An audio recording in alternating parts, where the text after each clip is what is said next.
Bonjour. Chaque année, le CNES organise le projet Parabole, qui permet à des étudiants de réaliser une expérience en apesanteur à bord de vols paraboliques. Avec 3 autres élèves pilotes de ligne de l'ENAC, l'École nationale de l'aviation civile, nous avons créé le projet VITA, pour visualisation de trajectoires améliorées, et allons vous présenter l'étude que nous aurons la chance de pouvoir réaliser en apesanteur en octobre 2014. Dans les cockpits d'avions de ligne modernes, les pilotes utilisent principalement un instrument qui leur indique si l'avion est cabré, s'il pique ou s'il est incliné. Cet instrument est représenté sur un PFD, ou Primary Flight Display. Pour faciliter le pilotage manuel, on trouve souvent 2 barres vertes qui indiquent au pilote la position qu'il devrait donner à l'avion. Ces barres de tendance sont appelées Flight Director, ou encore FD. Dans le cas présent, elles indiquent au pilote qu'il doit manuellement incliner son avion vers la droite et le faire monter. Comme cela. Une fois que les 2 barres sont centrées, l'avion est sur la bonne trajectoire. Au début de chaque vol, le pilote indique au calculateur de l'avion le plan de vol qu'il a prévu. Une fois en l'air, les calculateurs vont analyser les données des nombreux capteurs pour calculer la position optimale de l'avion et l'afficher sur le FD. Le pilote commande alors manuellement son avion pour qu'il suive la trajectoire prévue. Les Flight Directors sont largement utilisés dans les avions modernes, et les statistiques montrent que ce système permet un pilotage précis. Cependant, le système indique au pilote qu'il doit tourner ou descendre au dernier moment, ce qui peut en quelque sorte surprendre le pilote. Un peu comme si un feu rouge passait directement du feu vert au feu rouge sans passer par l'orange. Cet effet de surprise empêche le pilote d'anticiper son action sur les commandes. Il ne peut ni préparer ni quantifier son geste. De plus, ce n'est pas parce que le nez de l'avion est vers le haut que l'avion monte. Seul, le FD ne permet donc pas de connaître la trajectoire de l'avion. Nous pensons que notre système, VITA, permet de combler certaines lacunes des Flight Directors. Voilà un rectangle qui tout seul n'indique rien. Mais avec d'autres rectangles, vous indique qu'il faut aller tout droit.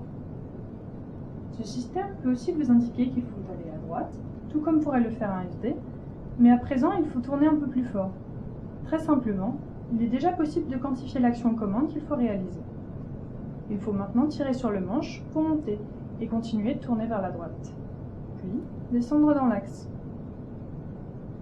Un autre avantage de VITA est qu'à partir d'une situation où il faut continuer tout droit, si les rectangles les plus éloignés s'inclinent, c'est qu'il va bientôt falloir tourner à droite. Le pilote sait très intuitivement qu'il va tourner dans quelques secondes et peut donc anticiper sa trajectoire. Avec VITA, le pilote n'utilise plus le carré central jaune et noir qui représente le nez de l'avion, mais un carré situé au fond du tunnel visuel qui représente la trajectoire que devra avoir l'avion dans quelques secondes. Il lui suffit alors de superposer le carré vert qui symbolise la trajectoire actuelle sur le carré rouge. Pour cela, il faut incliner le manche à droite, puis le tirer et faire monter l'avion. Quand les 2 carrés sont superposés, la trajectoire est correcte. Nous venons de voir que VITA permet très intuitivement d'anticiper, de préparer et de quantifier les actions de pilotage, tout en ayant la même précision que les Flight Directors. Nous pensons cependant que l'avantage principal de VITA est qu'un pilote utilisant ce tout nouveau système sera vraisemblablement beaucoup moins sujet aux désorientations sensorielles qui peuvent arriver à tout moment lors d'un vol. C'est ce que nous allons essayer de démontrer lors des vols paraboliques auxquels le CNES nous donne accès grâce au projet Parabole. Mais au fait, c'est quoi une désorientation sensorielle? Tout le monde sait que les pilotes de ligne sont des surhommes qui peuvent résister aux pires catastrophes. Ou pas. Et quand vous remuez un pilote dans tous les sens comme dans une montagne russe, il arrive un moment où il ne sait plus où est le haut et le bas, un peu comme quelqu'un qui a la tête qui tourne. Sauf que si le pilote a la tête qui tourne, c'est tout l'avion qui risque de s'en sentir mal, et ça peut finir très mal. Nous sommes persuadés que grâce à VITA, et en particulier grâce à la visualisation de la trajectoire à venir, les pilotes seront moins sensibles aux perturbations sensorielles. Cela permettrait de grandement améliorer le confort des passagers, mais surtout leur sécurité. Pour vérifier les avantages de VITA, nous allons réaliser 3 types d'expériences, pendant lesquelles nous demanderons à des pilotes expérimentés, mais aussi à des débutants, de piloter un simulateur dans des conditions calmes et dans des conditions où le pilote risque d'être désorienté. La première série d'expériences sera réalisée dans un simulateur d'A320 à l'ENAC. Cela permettra de comparer l'EFD et VITA dans des conditions opérationnelles, de commencer à réfléchir à des problématiques d'intégration dans le cockpit et de comparer la précision de pilotage entre l'EFD et VITA. Pour cette série d'expériences, pas de risque de désorientation. Les pilotes seront confortablement assis dans un siège fixe. Mais pour la seconde série d'expériences, les pilotes seront passagers d'un avion bimoteur léger, un Beechcraft Baron ou Beech 58. Ils piloteront le simulateur dans des conditions réelles, le bruit, les turbulences, les mouvements de l'avion.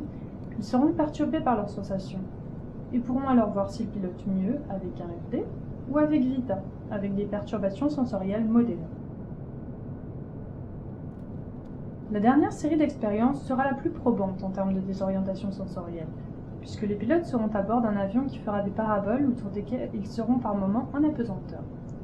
Ces sessions permettront de voir le comportement des pilotes dans des conditions extrêmes, qui seront proches de celles des situations d'urgence comme les décrochages ou les remises de gaz, et où les sensations peuvent être très surprenantes. Ce sera aussi l'occasion de tester le système VITA pour d'éventuelles applications spatiales, comme l'amarrage entre la Station spatiale internationale ISS et un vaisseau ravitailleur, comme l'ATV européen. Pour entrer un peu plus dans le détail, lors des vols paraboliques, l'A300G dans lequel nous serons alternera montée et descente, comme dans un manège à sensations.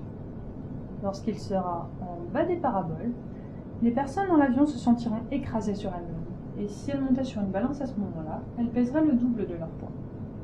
A l'inverse, au sommet de la trajectoire, les gens flotteront dans l'air, comme les cosmonautes dans l'espace.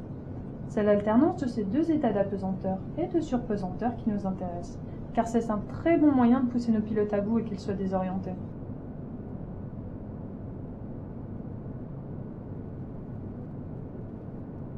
Nous souhaitons remercier nos partenaires qui nous ont permis de réaliser ce projet, et en tout premier lieu le CNES qui est l'organisateur du projet Parabole, et qui organise de nombreuses actions pour faire découvrir l'espace et les sciences aux étudiants et aux jeunes, en organisant par exemple des concours de lancer de fusées ou des envois de microsatellites dans l'espace. Merci aussi à Novespace qui gère l'aspect technique des vols paraboliques, à l'ENAC qui nous a soutenus dans toutes les phases du projet, et en particulier à l'équipe IHM Aéronautique qui nous a fourni tout le matériel nécessaire pour réaliser les expériences. Merci enfin à Thales Avionics pour leur soutien et à toutes les personnes qui nous ont aidés dans notre travail. Pour suivre l'actualité du projet, voir des photos, des vidéos et même télécharger le simulateur pour tester VITA, visitez notre site web www.vita.aero. Merci et à bientôt dans les airs.